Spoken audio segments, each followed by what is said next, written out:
ಪರೀಕ್ಷ್ಯ ದುರ್ಜನಾನ್ ರಾಜ ಸ್ವರಾಷ್ಟ್ರಾತ್ ವಿಪ್ರವಾಸಯೇತ್ ಕ್ಷೋಭಯಿಷ್ಯಂತಿ ತೇ ರಾಷ್ಟ್ರಂ ಸನ್ನೃಪಂ ಸಮವಸ್ಥಿತಾಃ.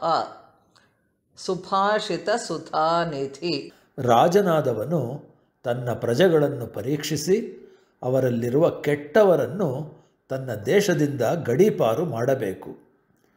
ಹಾಗೆ ಮಾಡದಿದ್ದರೆ ಅಲ್ಲಿಯೇ ಚೆನ್ನಾಗಿ ನೆಲೆಸಿದ ಅವರು ದೇಶದಲ್ಲಿದ್ದುಕೊಂಡೇ ರಾಜನನ್ನೂ ರಾಷ್ಟ್ರವನ್ನು ಕ್ಷೋಭೆಗೆ ಒಳಪಡಿಸುತ್ತಾರೆ.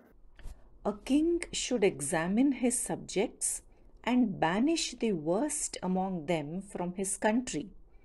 Otherwise, those who are well established there will jolt the king and agitate the nation while they are still in the country.